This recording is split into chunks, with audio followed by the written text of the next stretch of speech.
The dining room. Welcome to the home of Harriet Beecher Stowe, located in Nook Farm, an enclave of prosperous homes situated in an idealized rural retreat on the western edge of Hartford. In the 19th century, Nook Farm was populated by a tight-knit group of artistic and socially engaged inhabitants. Harriet took up residence in this house in 1873, along with her husband and 2 adult daughters. She remained for 23 years. Harriet was born in 1811 and was a prolific reader and writer for her entire life. She was born into a family of preachers and educators in Litchfield, Connecticut, and lived in Cincinnati, Ohio, Brunswick, Maine, and Hartford, Connecticut. She is best known for writing Uncle Tom's Cabin, which became an international bestseller in 1852. She sold 10,000 copies of the book in the first week in the United States, 300,000 in the first year.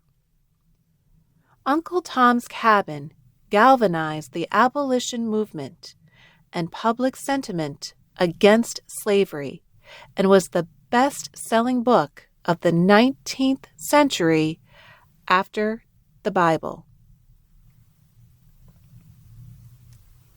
While Uncle Tom's Cabin was an international bestseller and is still widely read, the novel is also complicated and controversial. It reflects American history and racial attitudes in the 19th century. Stowe's characters and her description of slavery evoked empathy and moved readers from indifference to action. The text continues to nurture civic engagement and social change as words can change the world. The dining room is the family's Victorian-era gathering place for meals and is furnished with the Stowe's table, chairs at the table, and setting for a meal. Meals shared at the dinner table were often a lively occurrence for the family, with topics debated and discussed. In her childhood home in Litchfield, Connecticut, Harriet Beecher Stowe's family taught her about the power words have in shaping public opinion and the need for civic engagement. In addition to the intellectual stimulation of family, Harriet also attended some of the first schools in the United States for girls and women, the Litchfield Female Academy and Hartford Female Seminary, where she continued to develop her skills as a teacher and writer. One fun item on the dining room table is a reproduction of a Beecher family circular letter. Journalist Valerie Finholm wrote, "Long before the invention of the telephone, 19th century Americans depended on letters to stay in touch. When Harriet Beecher and several other members of her prominent family emigrated to Ohio from Connecticut in the 1830s, they kept in touch through a series of circular or round-robin letters forwarded from one sibling to the next. Written in oversized sheets of paper, the circular letters typically traveled from east to west and west to east, and each sibling adding 1 or 2 paragraphs and sending the entire letter onto the text until the letter had circulated among everyone. Today, families continue to have important discussions and time around a dining table. And while communication apps and devices have changed radically, the need to stay connected with friends and family near and far is at the heart of our emails, texts, and social media posts.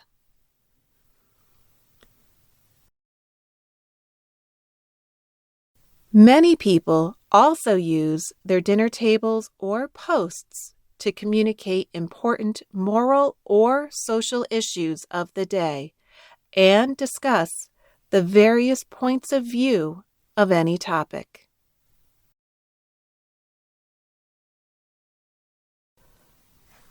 Back parlor, marriage, family, role of mother. We have now entered the back parlor, which is also an important family space, as well as a place to share letters, stories, and even literature. Emerging in the 1830s, the genre of American parlor literature was a platform to imagine the nature and qualities of the new nation's identity. Intellectuals and educators began to discuss the creation of a national literature, and this search, according to Stowe's biographer, Joan Hedrick, was in some sense a search for a new home. Seeking more than letters and books from England and Europe, readers took pen in hand and began sharing homegrown stories. One such parlor meeting of writers was the Semicolon Literary Club in Cincinnati, where Harriet Beecher Stowe continued to develop her voice and writing style. What did the Semicolons write about? Anything, said member John Foote, that gave opportunities for the display of the tastes and opinions of its writers. Stowe said the club gave her first real audience. Harriet met her husband, Calvin Stowe, at the Semicolon Club, where he attended with his then wife and Harriet's dear friend, Eliza Stowe. A portrait of Eliza hangs on the back wall. When Eliza died of cholera, Harriet became a comfort to Calvin, and from this place of friendship, their relationship grew. Calvin was a professor at Lane Seminary, where Harriet's father was the president, and Cincinnati was home to Stowe for 20 years of her life. Harriet and Calvin had 6 of their 7 children while in Cincinnati: Hattie, Eliza, Henry Ellis, Frederick, Georgie, and Samuel Charles.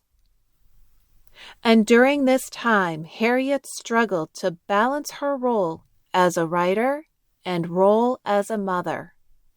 I am up to my elbows in diapers and sour milk that I feel as though I will never write again. During this early time in Stowe's marriage, Ohio was a free state, and Stowe was living right on the Ohio River, which bordered Kentucky, a slave state. The river was a route to freedom and a main route of the Underground Railroad. On a trip to Kentucky, Harriet witnessed a slave auction firsthand and watched a mother and child be sold separately on the auction block. This terrible reality stayed with Stowe for many years, and when layered with the passing of the Fugitive Slave Act of 1850 and the death of one of her own children to cholera, Stowe's narrative for Uncle Tom's Cabin began to take shape in her mind's eye. What follows is an excerpt from a letter Stowe wrote to Reverend John C. Webster on September 25, 1852, and which places her personal experiences as evidence of her growing abolitionist thinking. Dear Sir, I know a man, now a slave in Kentucky, a worthy, excellent soul, and devoted Christian, who is the character from which I designed Uncle Tom. His wife, Eliza Buck, lived with me for some time as a cook, and I used to write her letters to him. It is true that he had the oversight of his master's business and the care of his horses, and it is true that when he came over to see his wife, who is a free woman living in Ohio, and she tried to persuade him to run away, that he told her, "Master trusts me, and I cannot." Yet his master has promised this man his liberty at Christmas for 3 years in succession, and never kept his promise, and I left him still a slave. I have seen too a letter from a Negro trader to a respectable colored woman, sister of my cook, stating to her that on such a day he would set up at public sale her child 3 years old, unless before that time she remitted him $200. The child was redeemed by subscription in our neighborhood. Book clubs, writers' circles, and a range of clubs continue this practice of parlor literature into the 21st century. If you were to assemble a group in your living room, what would your group do for fun and personal growth?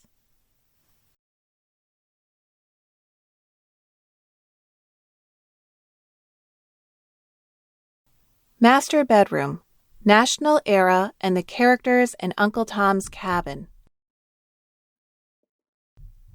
In this bedroom shared by Calvin and Harriet and adjacent to Calvin Stowe's study, which we just left, we see one of Harriet Beecher Stowe's writing desks. We also get a glimpse into her untidy ways in this period room. Harriet did not enjoy housework and was known to be more interested in her projects than a neat room. The clutter was a result of priorities set on lecturing, writing, and her abundant correspondence. The challenges facing full-time working mothers in the 19th century were similar to the issues of balancing needs many experience today. Uncle Tom's Cabin was released first as a serial newspaper story in the National Era, and readers would have to wait a week between each chapter. The story was wildly popular, read aloud in parlors, and copies of the newspaper were shared amongst neighbors, family, and friends. In many ways, the story aligns with TV episodes, and the way sometimes you must wait a week for the next part of the story to unfold. It was a real cliffhanger. It was not until Harriet's story was reaching the end that the idea to publish the serial newspaper story into a book was conceived. The idea was to publish the conclusion to the story in the book, not the newspaper, to help her gain book sales. The innovative plan worked well, propelling Stowe to fame and fiscal security. Art and literature found in one's home can tell us many things about their person, their style, and their personal concerns. Harriet's writing, while fiction, was certainly informed by her personal experiences and by the experiences of others that she brought to life through her characters. This is evidenced by the publication she released after Uncle Tom's Cabin called A Key to Uncle Tom's Cabin in 1853. In this book, Stowe documented the very real articles, editorials, narratives, reports, and events that informed her knowledge of the issues facing enslaved people and the culture of slavery in the mid-19th century.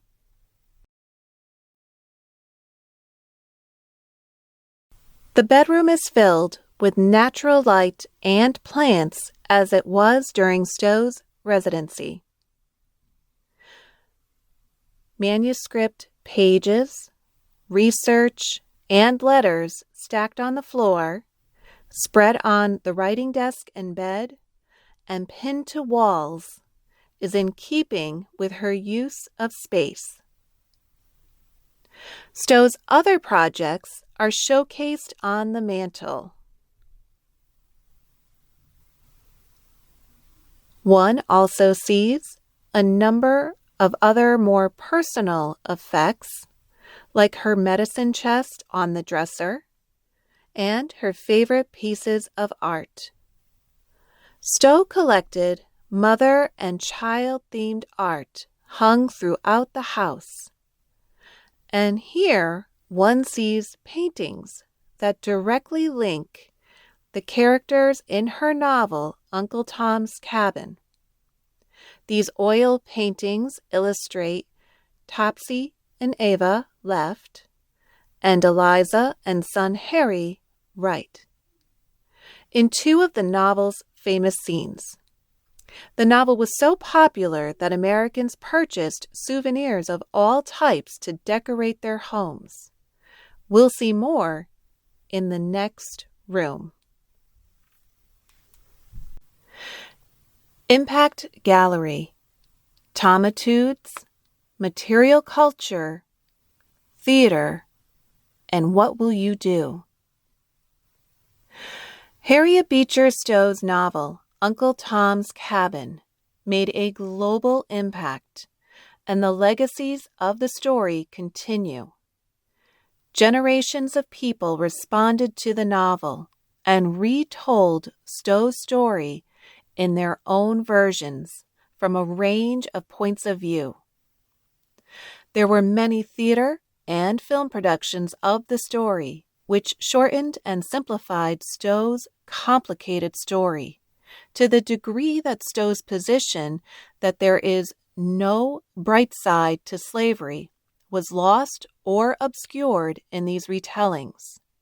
The revised characters became caricatures and, in turn, stereotypes, often using Black characters for comical effect or disparaging them with negative character traits. Known as Tom shows, these performances toured the U.S. for nearly 90 years and influenced white perceptions of slavery and people of color.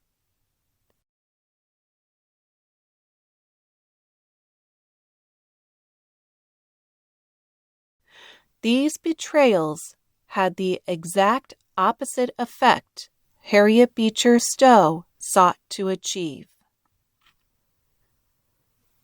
The histories that circle in and out of Uncle Tom's Cabin and the history of representation in the broadest sense continues to complicate race and ethnicity in the U.S. today.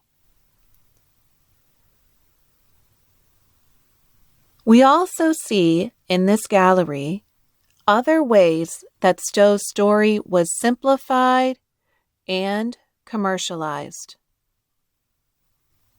Known as tomitudes, these are decorative arts and popular culture items that range from fine porcelain made in Europe, to children's toys and dolls, to puzzles, and even a modern-day tote bag with the novel's words in tiny print. An example of the words coming off the page and into one's home is the reproduction wallpaper, made in England, and is installed here on the gallery walls, where the repeating design illustrates the 6 original illustrations from the book. While owning such objects and displaying them in your home could show your solidarity with the abolition cause or anti-racism today, they also tended to undermine Stowe's moral message by focusing on scenes of heightened drama or action.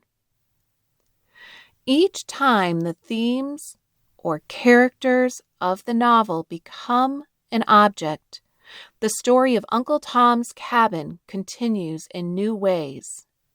Sometimes sentimental and loving, other times grossly manipulated. Scholars discuss this phenomena as displaying one's virtue. And much can be learned by how one decorates a home or oneself with very subtle messages.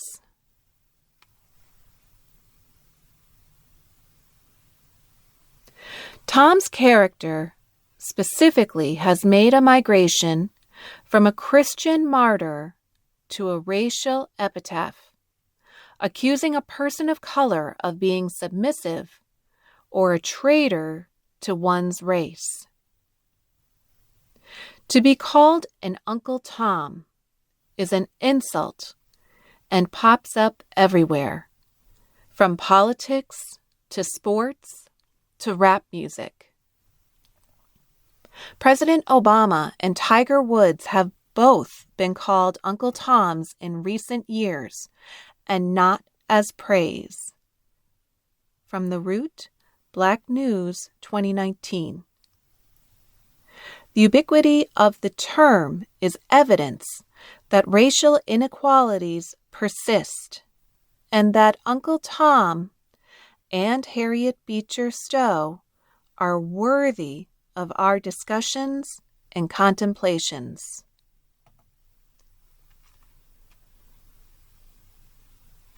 In closing, the Stowe Center is grateful for your visit and your interest in Harriet Beecher Stowe and in our work today preserving her legacy. Our mission is to preserve this property and the collections, but also to engage in the constantly evolving discussions around race and social justice. The Stowe Center works to make sure history and literature and you are part of the dialogue shaping public perceptions of race and positive change today. We all have our own points of view and perspectives. We each choose our own news sources, stories, and have unique personal experiences. Like Stowe, if we want to see change, one tool we can use is our words. Regardless of format or art form or action, the Stowe Center encourages visitors to speak out and stand up for an issue that needs attention or fixing. We hope you feel inspired by Stowe and her commitment to inspire positive change.